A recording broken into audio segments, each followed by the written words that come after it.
नमस्कार। मध्य प्रदेश की बड़ी बहस में आप सभी का स्वागत है। मैं हूं आपके साथ सिमरन पटेल। प्रदेश में पहले सीधी का पेशाब कांड, फिर इंदौर में आदिवासी नाबालिग लड़कों की बेरहमी से पिटाई, उसके बाद सागर में दलित युवक को निवस्त्र करके बेरहमी से पीटने का वीडियो सामने आया। ये वीडियो करीब 8 महीने पुराना बताया जा रहा है। इस तमाम घटनाओं के बाद ही सूबे में सियासी पारा जो है हाई है। आज आपको सबसे पहले अहम खबर बता देते हैं जिसको लेकर बड़ी बहस आज होगी। मध्य प्रदेश में आदिवासियों पर अत्याचार हो रहे हैं। ये आरोप कांग्रेस की ओर से बीजेपी सरकार पर लगाए जा रहे हैं और इसी मुद्दे को लेकर आज पूर्व सीएम और पीसीसी चीफ कमलनाथ ने राज्यपाल मंगू पटेल से मुलाकात की है। इस दौरान नेता प्रतिपक्ष डॉक्टर गोविंद सिंह और पूर्व गृह मंत्री बाला बच्चन और पूर्व केंद्रीय मंत्री कांतिलाल भूरिया भी मौजूद रहे। हालांकि राजभवन परिसर में कांग्रेस की ओर से 29 आदिवासी विधायक पहुंचने का दावा किया गया था, लेकिन कमलनाथ, गोविंद सिंह समेत 3 विधायकों को राज्यपाल से मिलने की इजाजत मिली है। वहीं पीसीसी चीफ कमलनाथ का कहना है कि आदिवासियों पर हो रहे अत्याचार को लेकर राज्यपाल को ज्ञापन दिया है और प्रदेश में लगातार आदिवासियों पर अत्याचार हो रहे हैं। सीधी की घटना ना प्रदेश को बल्कि पूरे देश को शर्मसार कर रही है और कांग्रेस के आरोपों पर जवाब देने खुद बीजेपी के प्रदेश अध्यक्ष वीडी शर्मा सियासी पिच पर आए हुए हैं। उन्होंने कहा कि कमलनाथ और दिग्विजय सर्वाधिक झूठ बोलने का काम करते हैं, 24 घंटे झूठ बोलते हैं। बीजेपी की सरकार आदिवासी हितैषी सरकार है। कांग्रेस की सरकार एक बहन प्रताड़ना के चलते आत्महत्या कर ली। आज इसी मुद्दे पर हम चर्चा करेंगे। उससे पहले बीजेपी और कांग्रेस की ओर से क्या कुछ कहा गया, आइए सीधे आपको सुना देते हैं।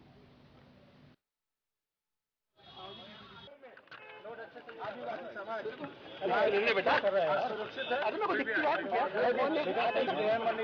ये कानूनी पीछे ले लो। पीछे आपका मोबाइल हमारे सबसे मध्य प्रदेश नंबर 1 है। अरे मुंह पे जा रहा माइक अत्याचार हमारे राज्यपाल ये आज हालात अच्छी है। जहाँ देखो हमारा आदिवासी जगह पर होना जा रहा है, दबाया जा रहा है और पीटीआई साउदी का माइक एकदम कैमरे पे आ रहा है। छिपाने की राजनीति अब नहीं चलने वाली। 4 साढ़े 4 महीने बचे भारतीय जनता पार्टी के पुलिस प्रशासन और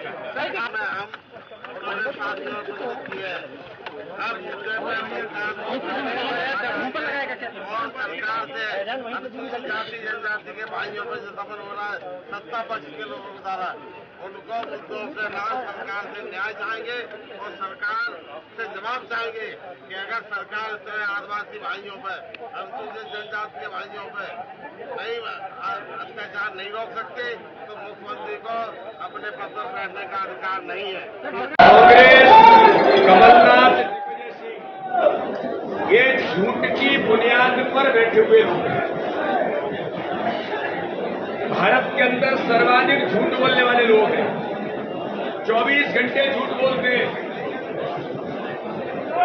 भारतीय जनता पार्टी की सरकार है तो कोई भी हो अगर किसी के खिलाफ भी कुछ करने का प्रयास करता है उस पर कड़ी से कड़ी कार्रवाई होती है। आदिवासी समाज के भाई और बहन या दलित समाज के भाई और बहन या अन्य किसी समाज के भी किसी व्यक्ति के साथ जो घटना होती है उस पर तत्काल प्रभावी कार्रवाई तो हुई है।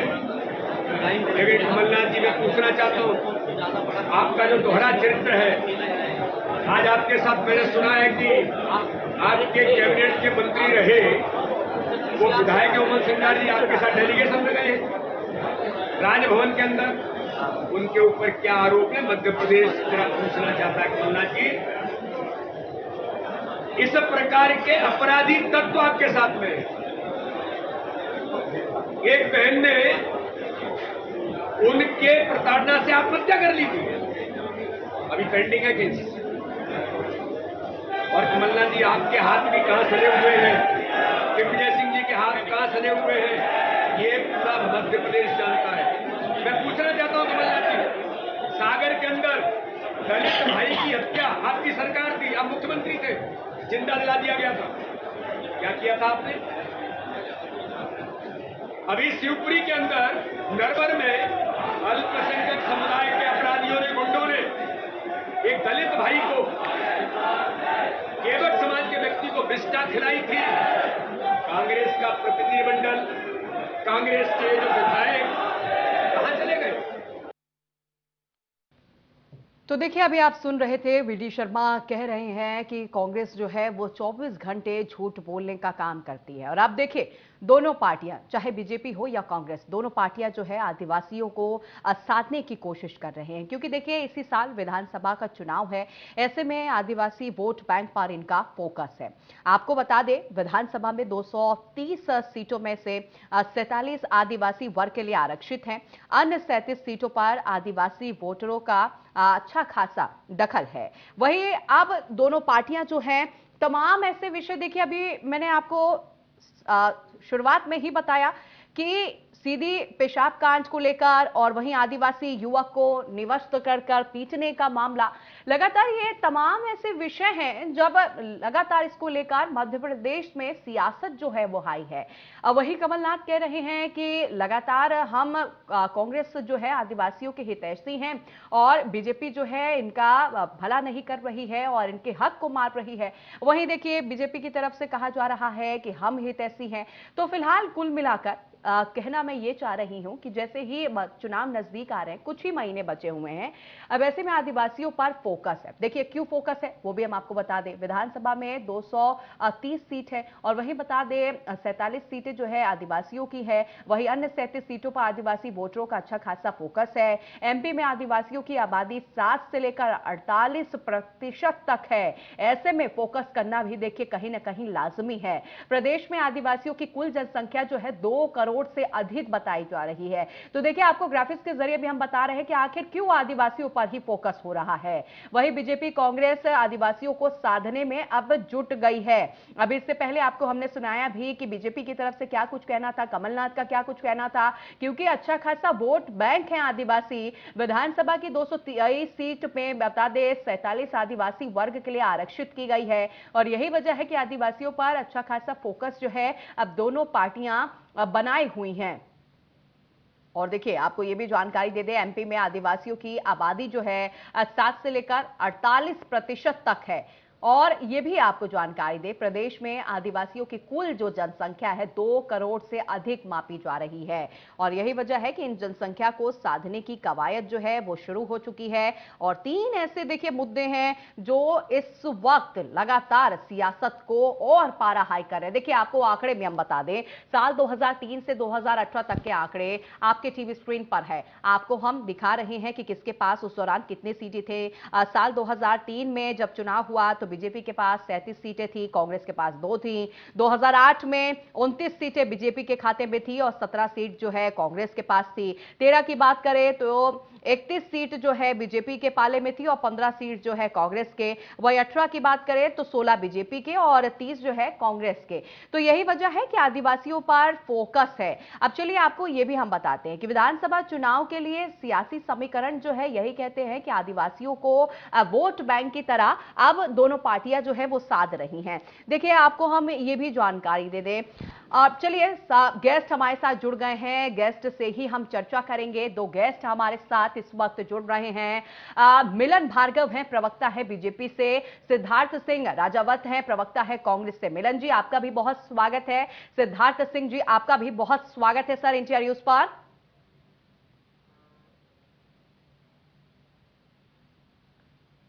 आप दोनों मुझे सुन पा रहे हैं सर? जी आवाज आ रही है आपको? जी जी आपकी आवाज आ रही है। सबसे पहले सिद्धार्थ सिंह जी आपसे ही शुरुआत करती हूं। अभी आपने सुना, हमने चैनल पर वो बाइट भी सुनाई जिसमें वीडी शर्मा कह रहे हैं कि कमलनाथ जो है 24 घंटे झूठ बोलने का काम करते हैं। देखिए मामा का ड्रामा विगत 18 साल से चल रहा है, उस पर कभी वीडी शर्मा जी नहीं बोलते। स्वर्णिम मध्य प्रदेश बोला 2003 में, स्वर्णिम मध्य प्रदेश नहीं बना पाए। 2008 में क्या बोले, विकसित मध्य प्रदेश, वो नहीं बना पाए। फिर क्या बोले 2013 में, 13 में कि आत्मनिर्भर मध्य प्रदेश वो नहीं बना पाए। फिर 18 में एक और बड़ा जुमला और एक बहुत बड़ा मामा का ड्रामा हुआ जिसमें बोला कि हम मध्य प्रदेश को गुजरात मॉडल पे बनाएंगे। जब सब में विफल हो गए तो जनता ने उनको करारी हार दी, लोकतंत्र की हत्या करके 35 करोड़ रुपया दे के पुनः सत्ता में काबिज हुए। अब आज मामा बात कर रहे हैं माननीय कमलनाथ जी की। अरे भाई 1.5 वर्ष मिले थे हमको, 1.5 वर्ष में 3 महीने आचार संहिता में चले गए, 2 वर्ष हमारे कोविड में 2 माह कोविड में चले गए, 3 माह आचार संहिता में चले गए। तो हमें 18 महीने में से कितना समय मिला? मात्र 8 या 10 महीने मिले हमको। और उसके बावजूद हमें जब खजाना मिला, खजाना लुटा हुआ मिला।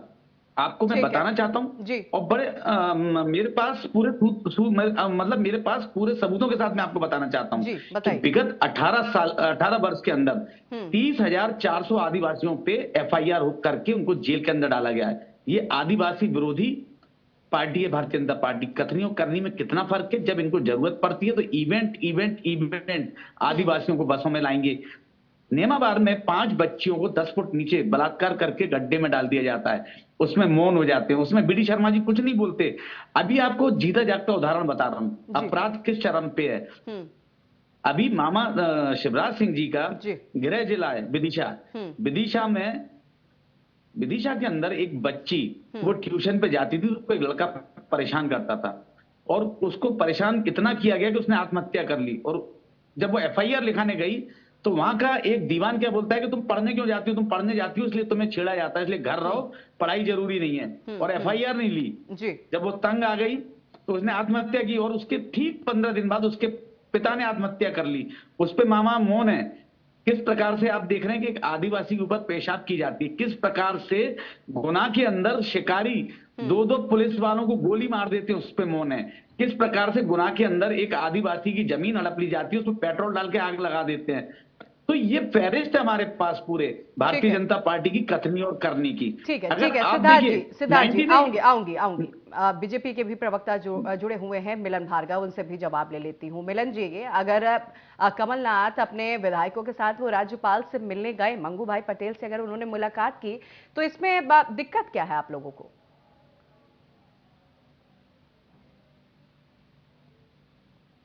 मिलन जी, आपकी आवाज नहीं आ रही है। आवाज आ रही है मेरी आपको? अब बोलिए। देखिए, लोकतंत्र में सबके अधिकार सुरक्षित हैं, चाहे सत्ता पक्ष हो चाहे विपक्ष हो जी। लेकिन जब बुनियाद झूठ की होती है तो जिस इमारत को खड़ा करने का प्रयास कमलनाथ जी कर रहे हैं उसकी नींव में झूठ का पुलिंदा हो तो वो इमारत गिरना स्वाभाविक है जी। देखिए, जिस प्रकार से कमलनाथ जी, दिग्विजय सिंह जी, तमाम कांग्रेस के नेताओं की सिद्धार्थ जी अभी आपकी बारी आएगी सर, तब बोल लीजिएगा। सिद्धार्थ जी तब बोल लीजिएगा, अभी बोल दीजिए इनको। करते हैं इन लोगों के ट्रेनिंग दी गई है सिमरन जी, ये सारी डिबेट को खत्म करने का और खराब करने का प्रयास करते हैं और झूठ की डर्टी टिक्स डिपार्टमेंट क्या खोला गया है जिसमें झूठ को जिस प्रकार से तेज चिल्लाकर ज्यादा से ज्यादा बोलकर सत्य साबित करने का प्रयास है। वही कमलनाथ जी इनकी क्लास लेते हैं, दिग्विजय सिंह जी कभी कभी गेस्ट फैकल्टी के रूप में आते हैं। देखिए, बात वही है कि जब मैं कह रहा हूं कि नींव जब झूठ की बुनियाद पर खड़ी होगी तो इमारत तो ढहेगी।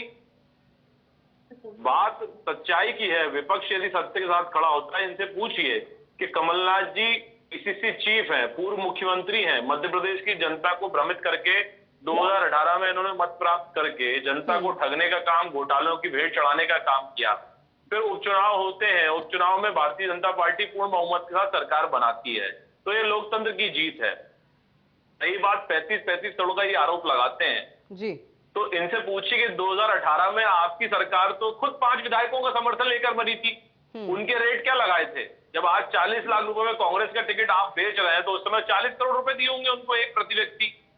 तो यही कोई समर्थन दे रहा है, स्वेच्छा से लोकतंत्र में दे रहा है जी, तो उसकी बुनियाद क्या खरीदारी है? क्या महाराष्ट्र में जब भारतीय जनता पार्टी बहुमत से आती है और आप तोड़फोड़ करके सरकार बनाते हैं तो उसकी बुनियाद कितने करोड़ की थी? कितने लोगों कितने करोड़ में खरीदा था व्यक्ति? ये देखिए, जब जीतते हैं तब लोकतंत्र को मजबूत कहते हैं और हारते हैं तो EVM का रोना रोते हैं। यही मध्य प्रदेश में करते आए, अब जनता इनको फिर हराने की तरफ आगे बढ़ रही है। हमारा विश्वास है जवाब देना चाहूंगा। हाँ, आऊंगी सिद्धार्थ जी, उसको बार बार हमने उजागर किया आदिवासी भाइयों के लिए सरकारी योजनाएं लागू लेकिन मिलन जी आपको यहाँ पे रोकना चाहूंगी। मिलन जी, ठीक है, आप लोग आदिवासी हितैषी हैं, आप लोग आदिवासियों के लिए काम करते हैं, ठीक है, मान लिया आपकी बात को। लेकिन अभी जो दिन प्रतिदिन इन आदिवासियों पर अत्याचार हो रहे हैं, तमाम मामले सामने आ रहे हैं, आप भी देख रहे हैं। सीधी कांड की अगर बात करें, पेशाब कांड की, ठीक है, उस आदिवासी पर पेशाब किया गया, सीएम ने उस पर कार्रवाई की, उस जो दोषी है उसके घर पर बुलडोजर भी चला। लेकिन अब एक बात समझ नहीं आ रही है, अभी आपके ही नेता वी डी शर्मा ने कहा कि वो जो वीडियो है वो काफी पुराना बताया जा रहा है, और ये भी कह रहा है कि कमलनाथ के राज का वो वीडियो है। बिल्कुल बिल्कुल, देखिए षड्यंत्र की बू इसमें इस प्रकार से आ रही है कि 2 घटनाएं 2 दिन में घटती हैं, 2 वीडियो जारी होते हैं मध्य प्रदेश को बदनाम करने के लिए, आदिवासी समाज को भ्रमित करने के लिए। वीडियो सीधी का आता है, एक आता है शिवपुरी का। दोनों ही वीडियो में 2 आदिवासी भाइयों के साथ जिस प्रकार से कुकृत्य और अत्याचार होता है, सरकार सख्ती के साथ उन अपराधियों को धरपकड़ कुछ घंटे के अंदर ही धरपकड़ करती है, उनको सलाखों के पीछे डालती है, और जिस आदिवासी भाई के साथ अन्याय होता है उसको सीएम हाउस बुलाकर उसका मनोबल बढ़ाने के लिए, उसका उत्साह बढ़ाने के लिए माननीय मुख्यमंत्री उसके चरण धोकर आदिवासी समाज को विश्वास दिलाते हैं कि प्रदेश का मुखिया जो है वो जनता को ही भगवान मानता है, नर में ही नारायण का वास करता है। तो मध्य प्रदेश का ऐसा राजा जो जनता को भगवान स्वरूप मानकर पूज रहा है, तो उसमें भी कांग्रेस को आपत्ति होती है कि आदिवासी भाई को सम्मान क्यों दिया गया। देखिए, सम्मान तो सिर्फ राहुल गांधी और सोनिया गांधी इटली से आकर ले सकती है, लेकिन मध्य प्रदेश का आदिवासी भाई यदि सम्मान ले ले तो उसमें भी तकलीफ होती है।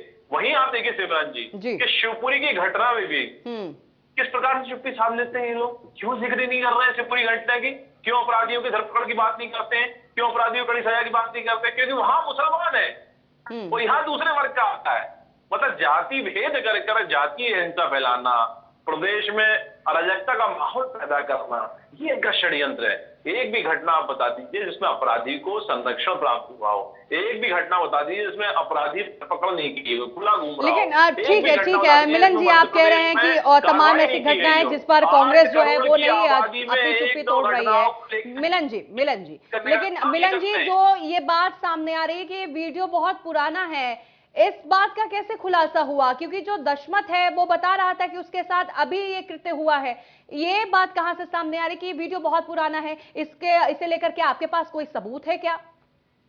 देखिए, ये प्रथम दृष्टि है, जो हमारी जांच ग्रुप बना था जिसमें कुछ आदिवासी वर्ग के हमारे सरकार के प्रतिनिधि थे, उसमें पार्टी के भी प्रतिनिधि थे, वो प्रथम दृष्टया गए, जांच में आया है। आगे और खुलासे होंगे कि इसमें किस प्रकार से षड्यंत्र करके कमलनाथ और दिग्विजय सिंह ने मध्य प्रदेश में बदनाम कर आदिवासी अराजकता पैदा करने का प्रयास किया, कुत्सित प्रयास किया है। आदिवासी भाई भी चाहते हैं कि वो उन्नति की तरफ आगे बढ़े, लेकिन उनकी उन्नति में बाधा पैदा करके ये कांग्रेस के नेता मध्य प्रदेश में बाधा उत्पन्न करना चाहते हैं। आज मध्य प्रदेश विकासशील है, मध्य प्रदेश आगे बढ़ रहा है। दिग्विजय सिंह जी ने जिस प्रकार से मध्य प्रदेश ये वीडियो जो है षड्यंत्र के तहत, ये वीडियो जो है कांग्रेस ने बनवाया है, मध्य प्रदेश को बदनाम करने का षड्यंत्र है। ठीक है। सिद्धार्थ सिंह जुड़े हुए हैं, आपके सहयोगी भी जुड़े हुए हैं कांग्रेस से, उनसे पूछ लेते हैं। सिद्धार्थ जी, क्यों आप लोग मध्य प्रदेश को बदनाम करने की कोशिश कर रहे हैं? मिलन जी, आप सुन रहे हैं? मिलन जी पूछिए, क्यों जिक्र नहीं कर रहे हैं? पूछूंगे उनसे। मिलन जी की आप बातों को सुन रहे हैं, जवाब दीजिए। वो कह रहे हैं कि आप लोग षड्यंत्र के तहत ये वीडियो बनाकर बदनाम करने की कोशिश कर रहे हैं, जबकि बीजेपी जो है लगातार आदिवासियों के हित में कार्य कर रही है। सिद्धार्थ जी।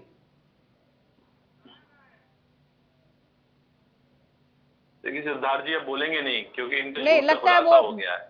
आ गए सिद्धार्थ जी, आपने सुना? सिद्धार्थ जी, आपने सुना मेरा सवाल? हाँ, मैंने सुना मैंने मिलन जी को सुना। ठीक है। सर्वप्रथम तो मैं मिलन जी का थोड़ा सा एक IQ लेवल जो बहुत डाउन हो गया वो बता दूं कि 28 राज्य 9 यूनियन टेरिटरी हैं। 28 राज्य 9 यूनियन टेरिटरी में मात्र 3 जगह चुनी हुई सरकार है भारतीय जनता पार्टी की, बाकी की सब जगह पुलिस, पैसा प्रशासन, ED, सुप्रीम कोर्ट और धन बल के द्वारा बनाई हुई सरकार है। जहां पे 4 सीटें आएंगी वहां पे भी भारतीय जनता पार्टी ने सरकार बनाई है, और कैसे बनाई है वो पूरा हिंदुस्तान जानता है, पूरा आवाम जानता है। तो उसके बारे में कम से कम मिलन जी कांग्रेस से तो बात ना करें। और जब अभी तक ये जो बात कर रहे थे माननीय कमलनाथ जी की और माननीय दिग्विजय सिंह जी की, तो मैं पहले आपके माध्यम से पूछना चाहता हूं, या तो BD शर्मा जी झूठ बोल रहे हैं या शिवराज जी झूठ बोल रहे हैं, या शिवराज जी जिसके पैर धो रहे हैं वो झूठ बोल रहा है कि 1 माह 2 माह पुरानी है, और BD शर्मा जी बोल रहे हैं कि कमलनाथ जी के समय की है। तो पहले स्पष्ट करें। और दूसरी बात प्रदेश के मुख्यमंत्री का काम है कि प्रदेश की जो कानून व्यवस्था है, जो प्रदेश की जनता है जो त्राहिमाम कर रही है, उस पे ध्यान देना। और जो प्रदेश का और जो पार्टी का अध्यक्ष है जी बीडी शर्मा जी, उनका दायित्व है कि अपनी पार्टी के कार्यकर्ताओं पे अंकुश लगाना, कार्यकर्ताओं को अनुशासित करना। जो भारतीय जनता पार्टी बोलती है कि हमारे कार्यकर्ता बड़े अनुशासन में रहते हैं, बड़े अनुशासन में कार्य करते हैं, और 24/7 हम लोग सिर्फ और सिर्फ चुनाव मोड में रहते हैं। तो सर्वप्रथम बीडी शर्मा जी को जाके उस आदिवासी दलित उसके पैर छू के माफी मांगनी चाहिए थी कि मुझसे गलती हुई है, मेरे कार्यकर्ता ने ये कृत्य किया है। बीडी शर्मा जी ने ये कदम क्यों नहीं उठाया? मैं सिद्धार्थ जी, सीएम ने माफी तो मांगा ना, दशमत से उन्होंने माफी मांगा, उन्होंने यहाँ तक कहा कि अब तुम मेरे दोस्त हो, माफी तो उन्होंने मांगा। तो वीडियो आपने भी देखा होगा। तो सुनिए वो सुदामा कौन निकले जिनको उन्होंने सुदामा की संज्ञा दी? वो सुदामा कौन निकले? उन्होंने जाके क्या बयान दिया कि मेरे को कलेक्टर और एसपी जबरदस्ती उठा के लाए, मेरा कोई लेना देना नहीं है, मेरे से एफिडेविट लिखवाया गया है, मेरे को पैसा दिया गया है 5 लाख रुपए। इसकी पुष्टि कर दे जरा मेरे साथी भाई। और अभी ये बात कर रहे थे अपराध की, अपराध बहुत सही है। डबरा में एक युवक के पैर के तलवे चढ़वाए। सुनिए, हरदा में भाजपा विधायक संजय शाह द्वारा आदिवासी समुदाय पर डंडे से हमला करके और उसको गालियां दी गई। और सुनिए, भोपाल में न्याय की गुहार कर रहे अतिथि विद्वानों को। मिलन जी रुक जाइए मिलन जी, आऊंगी आपके पास, बोलने दीजिए। वंचित समाज को शोषित करते आए हैं। जबलपुर में बीजेपी नेता द्वारा निर्दोष व्यक्ति को गोली मारकर हत्या। ये सुनिए, अभी क्या बोल रहे थे?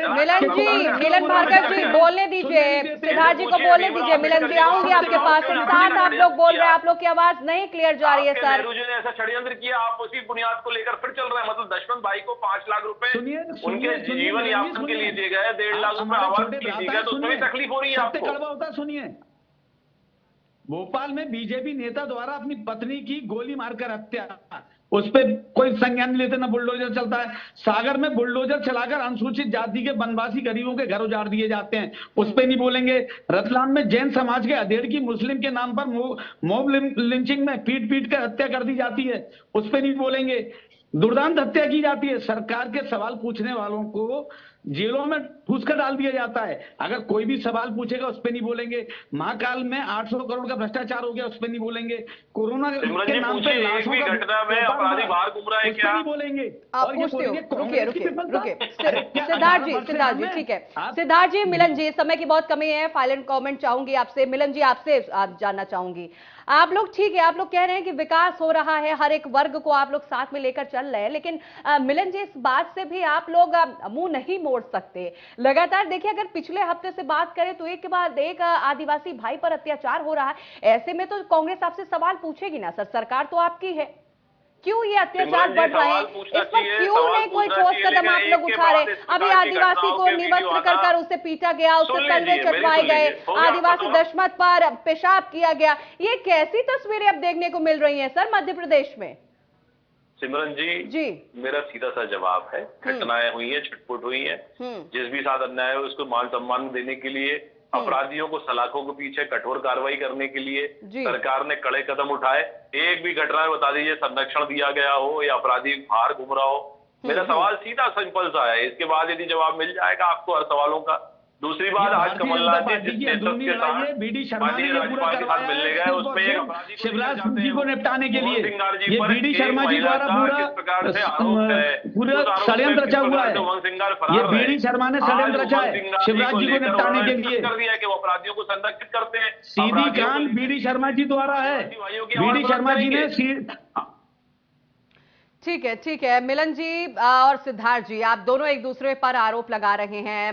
सिद्धार्थ जी का कहना है कि बीडी शर्मा षड्यंत्र रच रहे हैं, उन्होंने ये वीडियो बनवाया, और मिलन जी कह रहे हैं कि कमलनाथ ने ये वीडियो बनवाया। आप लोग एक दूसरे पर वीडियो को लेकर बात एक दूसरे पर डालते हुए नजर आ रहे हैं, लेकिन अत्याचार जो है आदिवासियों के साथ हो रहा है।